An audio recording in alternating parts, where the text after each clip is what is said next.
Hello friends, welcome to invention classes. आप सभी बच्चों को अपना हार्दिक अभिनंदन। मैं दीपक शर्मा आप सभी बच्चों को सांख्यिकी का अध्ययन करा रहा हूं। तो आप अब तक आप सभी विद्यार्थियों ने हम सांख्यिकी माध्य के बारे में अध्ययन किया, या पूर्व वाले 8 चैप्टर के बारे में अध्ययन किया। सारणी के बारे में हमारा 9वां चैप्टर चल रहा था, सांख्यिकी माध्य में हमने इसके अर्थ के बारे में और उद्देश्य के बारे में विस्तार पूर्वक अध्ययन कर लिया था। आज की क्लास के अंतर्गत हम अध्ययन करेंगे जो माध्य होता है, जो हमारा यानी आदर्श माध्य के हमारे लिए कौन कौन से लक्षण, कौन कौन से गुण होने चाहिए। आदर्श माध्य किसे कहा जाएगा, तो टॉपिक सभी विद्यार्थी हेडिंग डाल लीजिए। अध्याय वही 9वां अध्याय चल रहा है बच्चों। आज के बिंदु का नाम हमारा आदर्श माध्य के लक्षण या गुण कह सकते हो आप। आदर्श माध्य के लक्षण या गुण, जो भी आपको उचित लगे, याद करने में सुविधा रहे, उसी शब्द का उपयोग कीजिए, शब्द का प्रयोग कीजिए। तो माध्य के अंतर्गत जो गुण होते हैं उन्हीं गुणों के बारे में अध्ययन किया जाएगा। अध्ययन करने से पहले मैं आप सभी विद्यार्थी को बता दूं, जो हमारा टॉपिक चल रहा था बच्चों सांख्यिकी माध्य, क्या चल रहा था, सांख्यिकी माध्य। तो सांख्यिकी माध्य का आपको अर्थ तो याद हो ही गया होगा अब तक सभी विद्यार्थियों को। सांख्यिकी माध्य को उपनाम भी आपको पता ही है, इसको केंद्र प्रवृत्ति के माप भी कहा जाता है। क्या कहा जाता है बच्चों, केंद्रीय प्रवृत्ति के माप। अब केंद्रीय प्रवृत्ति का माप सांख्यिकी माध्य को क्यों कहा जाता है, ये मैंने बताया था, क्योंकि ये इसके अंतर्गत जो माध्य मूल्य जो होता है, इसके जो आसपास इर्द गिर्द इसके आसपास बहुत सारे मूल्य उपस्थित होने थे, उस मूल्य को सांख्यिकी माध्य वाला मूल्य कहा जाएगा, जिसके आसपास अनेक प्रकार के मूल्य या उससे सन्निकटन रखते हुए मूल्य उससे उसके इर्द गिर्द होंगे, इसलिए इसको केंद्र प्रवृत्ति का माप कहा जाता है, मध्य बिंदु भी कहा जाता है। अब जो एक मध्य बिंदु जिसको हमने मापन कर लिया, उस मध्य बिंदु में कौन कौन से लक्षण होने चाहिए, कौन कौन से गुण होने चाहिए, उन्हीं गुणों के बारे में अध्ययन करेंगे। अध्ययन करने से पहले आप सभी विद्यार्थियों हमारे चैनल को विद्यार्थी सब्सक्राइब कीजिएगा, लाइक कीजिएगा, बेल आइकन बटन को अवश्य दबाइएगा। कोई चीज समझ नहीं आ रही है तो कमेंट की सहायता अवश्य ले लीजिएगा। ठीक है बच्चों, पुनः हमारे टॉपिक पे चलते हैं। आज का टॉपिक हमारा आदर्श माध्य के लक्षण या गुण। तो आदर्श माध्य के अंतर्गत कौन कौन से लक्षण होने चाहिए, पहले पॉइंट जान लेते हैं। प्रमुख रूप से आदर्श माध्य के अंदर कौन कौन से गुण उपस्थित होने चाहिए। तो नंबर 1 डाल लीजिए, यहां लिख लो पहले। आदर्श माध्य में निम्नलिखित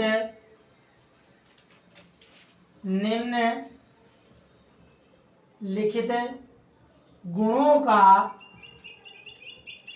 आदर्श माध्य में निम्नलिखित गुणों का होना आवश्यक है। अब ये निम्नलिखित गुण कौन कौन से हैं, उन गुणों को जान लीजिए। नंबर 1 पॉइंट नंबर जो प्रथम बिंदु बताया गया आदर्श माध्य के अंदर प्रतिनिधि वाला मूल्य। क्या है बच्चों, प्रतिनिधि। सभी बिंदुओं को समझाऊंगा अभी, किस बिंदु के माध्यम से क्या बताया गया, प्रतिनिधि। नंबर 2 स्पष्ट व स्थिर। नंबर 1 हो गया प्रतिनिधि मूल्य, नंबर 2 हो गया स्पष्ट स्थिर हो गया। नंबर 3 लिखिए निश्चित निर्धारण। नंबर 4 स्पष्टता। कहने का था तो स्पष्ट रूप से होने चाहिए या सरल होने चाहिए।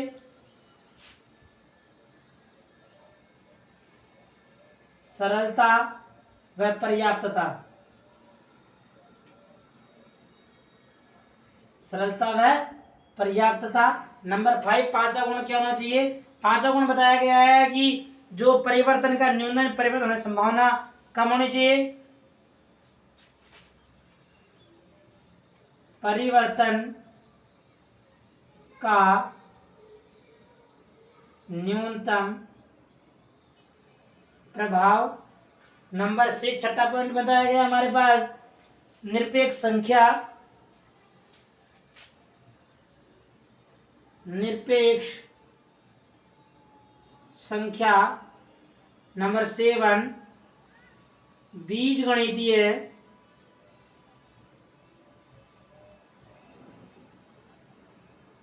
बीज गणितीय व अंक गणितीय विषयों का प्रभाव अंक गणितीय विषयों का प्रभाव। 8वां बिंदु बताया गया है माध्यों का आकार, यानी माध्यों का आकार कैसा होना चाहिए, छोटा होना चाहिए, बड़ा होना चाहिए, उसके बारे में। और अंतिम 9वां जो गुण बताया गया है वह गुण हमारा बताया गया बच्चों श्रेणी के मूल्यों पर आधारित होना। श्रेणी के मूल्यों पर आधारित। तो आदर्श माध्य के अंतर्गत ये निम्नलिखित 9 प्रकार के गुणों का होना हो सके बताया गया है, यानी ये गुण उसमें उपस्थित होने चाहिए आदर्श माध्य के अंदर। अब सभी गुणों के बारे में क्रमबद्ध रूप से अध्ययन करते हैं, ज्यादा नहीं है, बहुत शॉर्ट छोटा मैटर बताया गया है। नंबर 1 डाल लीजिए विद्यार्थी। पहला हमारा बिंदु है प्रतिनिधि। फर्स्ट क्या है बच्चों, प्रतिनिधि। अब प्रतिनिधि को समझने से पहले आपको आदर्श माध्य सांख्यिक माध्य का अर्थ पता होना चाहिए कि सांख्यिक माध्य क्या होता है, इसे किसे कहा जाता है। वैसे कहा जाए तो सांख्यिक माध्य है सभी ऐसा मूल्य होता है, ऐसा मध्य बिंदु वाला मूल्य होता है जिसके इर्द गिर्द बहुत सारे मूल्य उपस्थित होते हैं। यदि बहुत सारे मूल्य इसके सन्निकटन रखते हैं, उसके निकटतम बिंदु वाले मूल्य इसके पास उपस्थित होते हैं, इसलिए उस वाले मूल्य को सांख्यिक वाला मध्य या प्रतिनिधि मूल्य कहा जाएगा जो सभी मूल्यों को सम्मिलित करता हुआ होगा। तो उसमें लिखना यही है, यानी जो माध्य जो होंगे हमारे समग्र का प्रतिनिधित्व करने वाले होने चाहिए।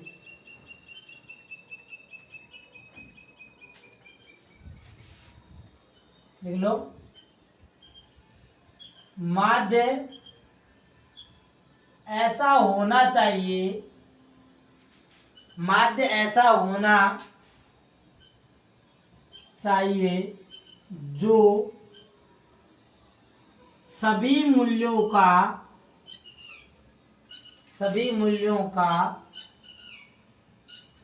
प्रतिनिधित्व क्या तो या प्रतिनिधि करो, सभी मूल्यों का प्रतिनिधित्व करे। सभी मूल्यों का प्रतिनिधित्व करने से तात्पर्य क्या है, यानी सभी मूल्य उसके आसपास या अधिक होने चाहिए। इसे यदि वह मूल्य लिया भी गया है तो सभी के बारे में सामान्य तौर पर जानकारी रख सके। जैसे ही कक्षा के अंतर्गत 10 विद्यार्थियों का चयन करने के आधार पर, कक्षा में 10 विद्यार्थियों का या 15 विद्यार्थियों, कक्षा में कुल विद्यार्थी कितने हैं, उदाहरण समझ लीजिए। जैसे बता देता हूं मैं आपको, जैसे कक्षा में कुल छात्र 20, कितने बच्चों 20 छात्र हैं। 20 में से मैंने कुछ कुल छात्रों का चयन किया मैंने 10 छात्रों का।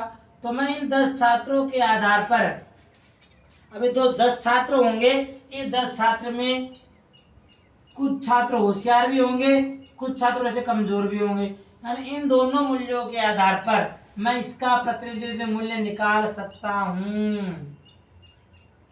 10 ये आ गया, 10 ये आ गया, 10 20, तो इसका मध्य मूल्य क्या हो गया 10।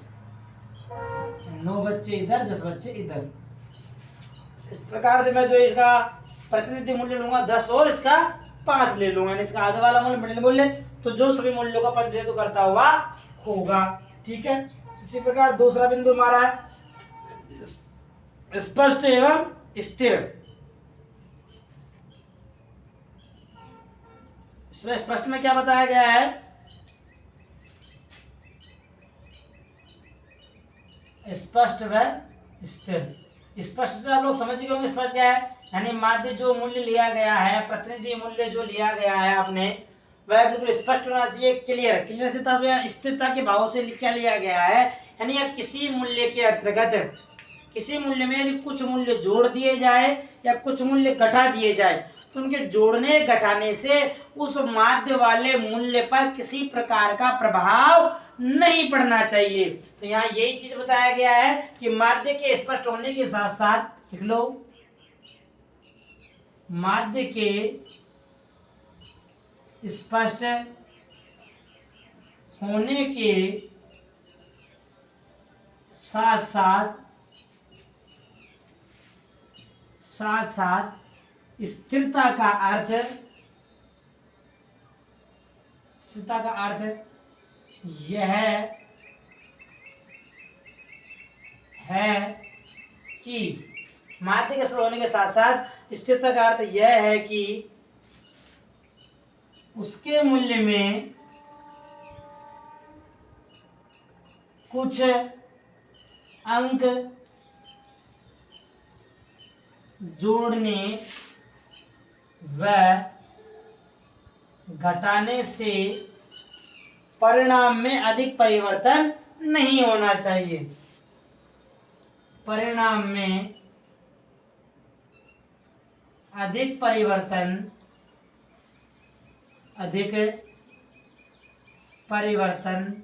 नहीं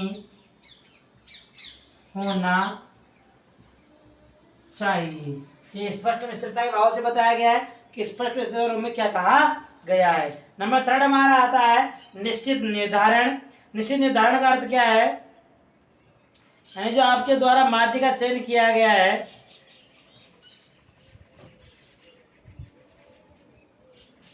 एक निश्चित संख्या के रूप में। कहने का तात्पर्य क्या है बच्चों कि माध्य जो होना चाहिए वह निश्चित निर्धारण। एक कहने का तात्पर्य यह है कि निश्चित निर्धारित संख्या के रूप में होना चाहिए माध्य, किसी समूह के रूप में माध्य नहीं आना चाहिए। क्योंकि यदि समूह के रूप में आपका माध्य निकल के आ रहा है तो आपके परिणाम में गलती होने की संभावनाएं बनी रह सकती है। तो एक मूल्य निश्चित मूल्य लेना चाहिए। आपने कह दिया इसके अंतर्गत कि माध्य 10 भी ले सकते हैं, 11 भी ले सकते हैं, 15 भी ले सकते हैं, ऐसा नहीं। एक फिक्स मूल्य, जैसे हमने यहाँ 10 ले लिया, जैसे हमने यहाँ 5 ले लिया, उसी प्रकार यहाँ बताया गया। तो उसमें लिख लीजिए कि माध्य का मूल्य निश्चित होना चाहिए, अर्थात किसी वर्ग के रूप में नहीं आना चाहिए।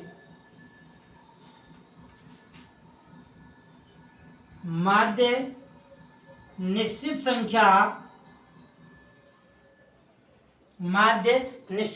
के रूप में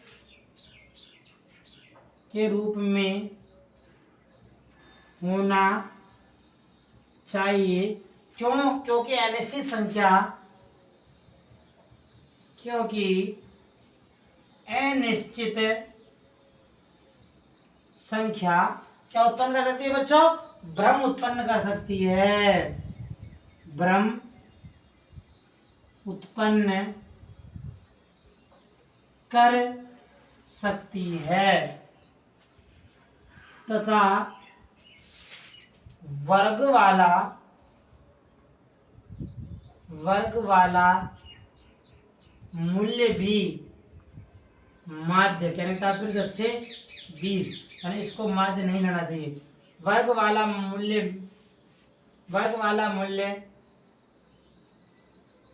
माध्य, वर्ग वाले मूल्य को माध्य के रूप में चयन नहीं करना चाहिए।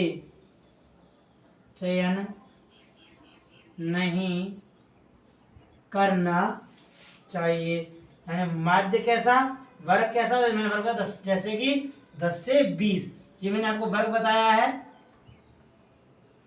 ये क्या है बच्चों? ये हमारा वर्ग है, यानी इसके रूप में माध्य मूल्य नहीं लेना चाहिए। नहीं, निश्चित संख्या से तात्पर्य क्या है? यहाँ लेते हैं, जैसे कि मैंने ले लिया 8, ये 8 क्या हो गया? एक निश्चित संख्या हो गई। तो निश्चित संख्या के रूप में वर्ग में माध्य का चयन करना चाहिए। अगला चौथा बिंदु बताया गया है सरलता एवं शीघ्रता।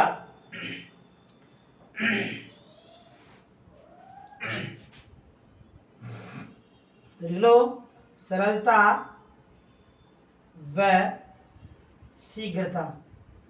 कहने का तात्पर्य क्या है कि माध्य जो होगा आपका इतना सरल और तुरंत प्रभाव से लेना, माध्य का मान निकालना चाहिए। क्यों निकालना चाहिए? ताकि हम अन्य व्यक्तियों के बारे में जो उस माध्य के द्वारा या अन्य समंकों के बारे में उस माध्य के द्वारा गणनाएं कर रहे हैं तो आपके परिणाम शीघ्रता से वो बिल्कुल सरल रूप में प्राप्त हो जाए, आपको किसी प्रकार की कठिन समस्या का सामना नहीं करना पड़े। इसलिए कहा गया है कि माध्य सरल व शीघ्रता से लिया जाना चाहिए। इसमें लिख लीजिए छोटी सी एक लाइन,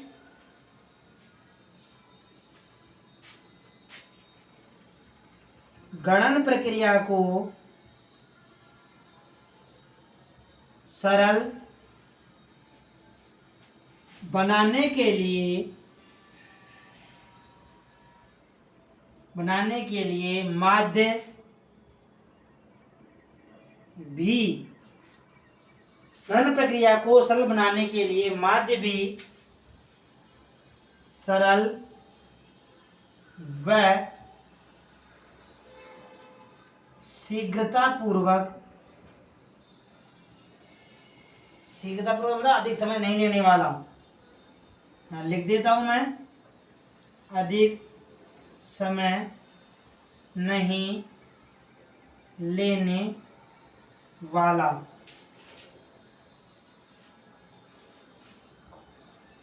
लेना चाहिए। ये हमारा चौथा पॉइंट हो गया। तो ये हमारे गुण बता रहे हैं कि पहला मूल्य हमारा गुण प्रतिनिधि, दूसरा स्पष्ट एवं स्थिर, तीसरा निश्चित निर्धारण, चौथा सरल एवं शीघ्र। तो 4 गुण हो गए हमारे, नंबर 1, नंबर 2, नंबर 3, नंबर 4। आगे अध्ययन करते हैं हम 5वां। सभी विद्यार्थी इसको लिख लेना, एक बार लिख लिया सभी विद्यार्थियों ने, बहुत अच्छी बात। 5वां नंबर डाल लीजिए, परिवर्तन का न्यूनतम प्रभाव।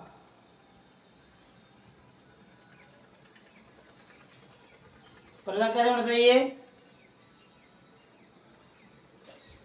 लिख लिया सभी विद्यार्थियों ने। चलिए बहुत अच्छी बात। 5वां बिंदु अध्ययन करते हैं। समझ में आ रहा है तो चैनल को लाइक अवश्य कीजिएगा बच्चों, सब्सक्राइबर कीजिएगा। आपके दोस्त मित्र जो इसका अध्ययन, स्टैटिस्टिक्स का अध्ययन कर रहे हैं, सांख्यिकी की तैयारी कर रहे हैं संगणक की, उनको भी शेयर अवश्य कीजिएगा, ठीक है। नंबर बिंदु 5वां, परिवर्तन का न्यूनतम प्रभाव। परिवर्तन का न्यूनतम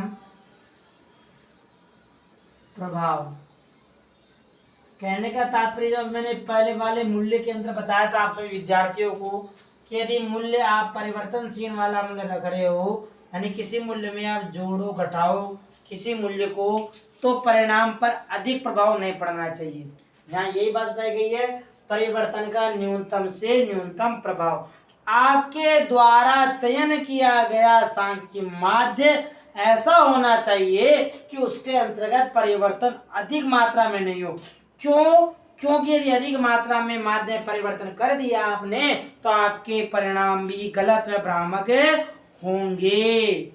इसलिए आपके सांख्यिकी माध्य में परिवर्तन की संभावना नाम मात्र की या न्यूनतम रूप से होनी चाहिए। लिखना चाहो तो इसमें लिख लीजिए एक लाइन। कहने का तात्पर्य है न्याय 10 में होने वाले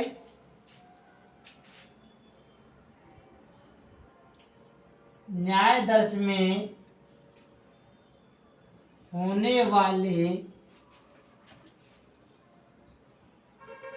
माध्य न्याय 10 जो हम इसके द्वारा न्याय का चयन नहीं परिणाम निकालते हैं, 2 व्यक्तियों के बारे में ज्ञात करते हैं। न्याय 10 में होने वाले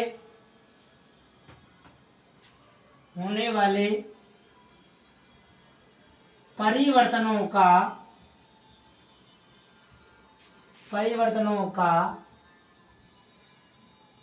माध्य पर कम प्रभाव पड़ना चाहिए। माध्य पर कम प्रभाव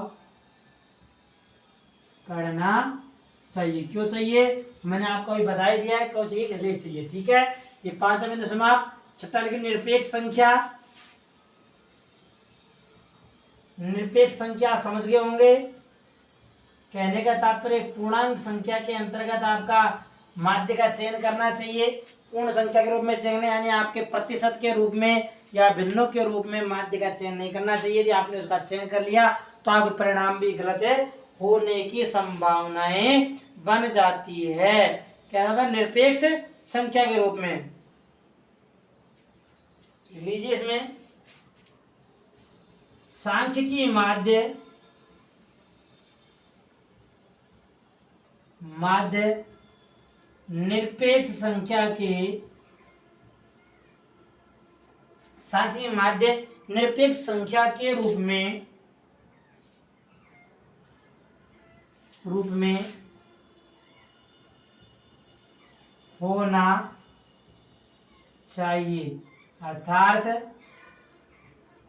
सापेक्ष मान। सापेक्ष मान कौन से होंगे?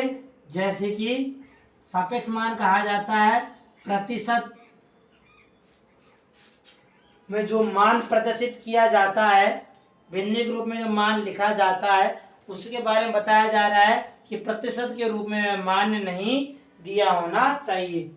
प्रतिशत या अन्य रूप में माध्य नहीं लेना चाहिए। और आपने ले लिया तो आगे परिणाम कैसे आएंगे बच्चों? भ्रामक निकल सकते हैं, गलत भी हो सकते हैं। गणनाएं करने में आपको अनेक प्रकार की समस्याओं का सामना भी करना पड़ सकता है। ठीक है, सातवां लिखिए। सातवां दिया गया हमारे पास बीज गणितीय व अंक गणितीय। बीज गणितीय मान और जो अंक गणितीय मान होते हैं उनके बारे में बताया गया है। क्या बताया गया है?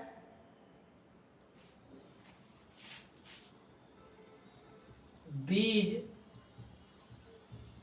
गणितीय व अंक गणितीय, यानी सांख्यिकीय माध्य जो होगा वह बीज गणित के रूप में या अंक गणित के रूप में ही होना चाहिए। अच्छे नहीं कहने का गुणात्मक मापन नहीं होना चाहिए। तो ये सांख्यिकीय माध्य गुणात्मक रूप से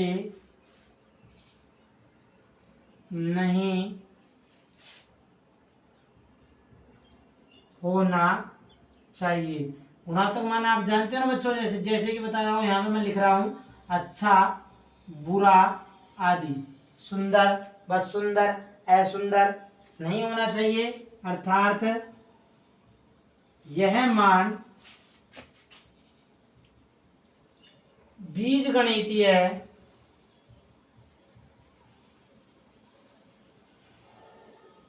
प्लस माइनस धनात्मक ऋणात्मक जो मान व अंक गणितीय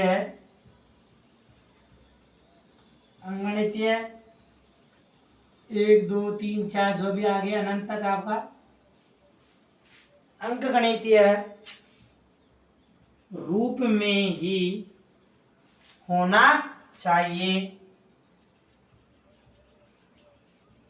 होना चाहिए। उदाहरण बता रहा हूं बार बार, मैं इनको ध्यान रखना, मैं क्या बात समझा रहा हूं। ठीक है बच्चों, मेरे कहने के साथ में यहाँ इसी मूल्य से बताया गया है कि हर बिंदु को अलग अलग स्पष्ट रूप से समझाना। तो बीज गणितीय रूप और अंक गणितीय रूप, यानी इसके रूप में संख्याओं का मान होना चाहिए। कहने के साथ में यहाँ यही बताया गया है। इसी प्रकार आठवां बिंदु बताया गया है विषयों का प्रभाव।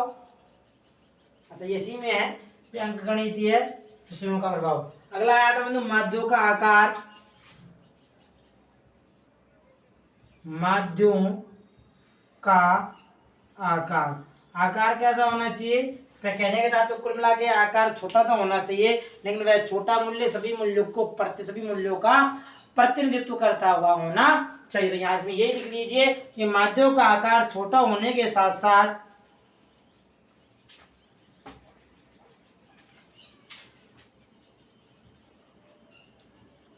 माध्यों का आकार छोटा होने के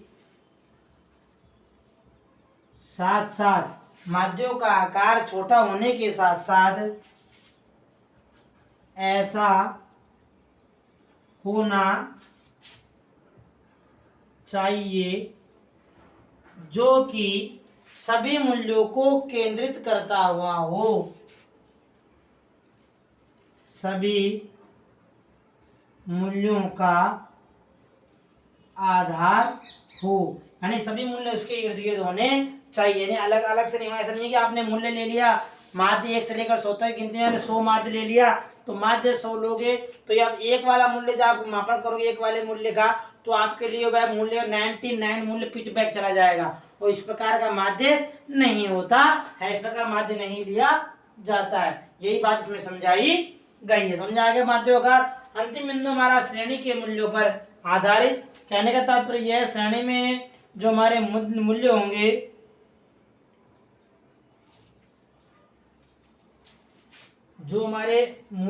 देखो लिख लो पहले एक बार, श्रेणी के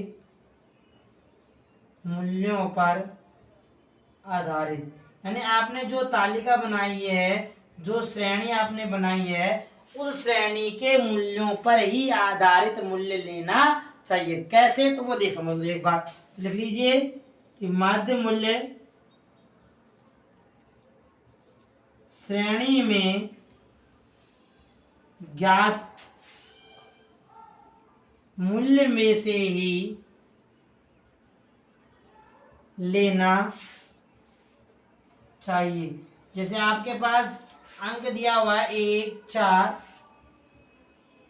1 4 8 11 16 20 30 40, ये आपके मान दिए हुए हैं। मान लो आपने इसका मान लिया है, क्या मान लिया बच्चों, जो भी आपने मान लिया इसका मैंने मान ले लिया माध्य। मैंने इसका माध्य 16 ले लिया, चलो 20 ले लेता हूँ, 30, यानी माध्य 31 ले लिया माध्य। तो माध्य मूल्य ऐसा होना चाहिए कि ये जो 31 मैंने मान लिया है वह मान किसमें होना चाहिए, आपकी उस श्रेणी में उपस्थित होना चाहिए। और यहाँ पर जो माध्य मैंने 31 लिया है, यह माध्य हमारी श्रेणी के अंतर्गत उपस्थित नहीं है। यदि आपने वह वाला मूल्य ले लिया तो आपकी गलती होने की संभावनाएं बनी रह सकती है। इसलिए आदर्श माध्य वही कहा जाएगा यानी जो आप माध्य वाला मूल्य ले रहे हो वह आपके श्रेणी के मूल्यों में उपस्थित होना चाहिए। अर्थात मैं यदि यहाँ पर 16 मान ले लेता हूँ तो 16 मान मेरा सही माना जाएगा, 20 ले लेता हूँ तो सही माना जाएगा, 11 ले लेता हूँ तो मेरा मान सही माना जाएगा। लेकिन यदि मैंने ऐसा मूल्य ले लिया जो हमारी श्रेणी में उपस्थित नहीं है तो वह मान या वह मूल्य गलत माना जाएगा। तो आदर्श माध्य की हमारे 9 प्रकार के लक्षण या गुण बताए गए हैं। कहने का तात्पर्य यह है जब भी आपके द्वारा सांघिक माध्य का चयन किया जाए तो सांघिक माध्य में ये 9 प्रकार के गुणों का होना आवश्यक है।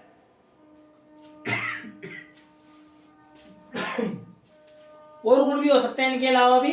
सामान्यतः ये जो गुण बताए गए हैं हमारे बुक के अनुसार कि ये गुण तो उनमें होने ही चाहिए। देख लिया बच्चों, ठीक है। आज के लिए इतना ही। तो चैनल को सब्सक्राइब कीजिएगा, लाइक कीजिएगा, शेयर कीजिएगा, ठीक है। कोई आवश्यकता पड़े, कुछ जानकारी प्राप्त करनी हो तो कमेंट की सहायता लीजिएगा। मिलते हैं आगे आने वाली क्लास के अंतर्गत कि सांख्यिकी माध्य की जो श्रेणियां बताई गई हैं, जो कौन कौन सी श्रेणी है जिनके माध्यम से प्रश्नों का निर्माण किया जाता है। कहने का तात्पर्य सांख्यिकी माध्य की श्रेणियों के प्रकार, कितने प्रकार बताए गए। सबसे मेन बिंदु बढ़ने जा रहा है हमारे कॉमर्स वाले विद्यार्थियों के लिए और कंपटीशन की तैयारी करने वाले कुछ विद्यार्थियों के लिए, जहां पर हमारा सांख्यिकी माध्य, गणितीय माध्य, व्यापारिक माध्य, चल माध्य, गुणोत्तर माध्य, समांतर श्रेणी, गुणोत्तर श्रेणियां, ये बहुत इंपोर्टेंट है। उन्हीं बिंदुओं के बारे में अध्ययन करेंगे हम आगे आने वाली क्लास में। तब तक के लिए सभी विद्यार्थी तैयार रहना। मिलते हैं आगे आने वाली क्लास में, ठीक है बच्चों।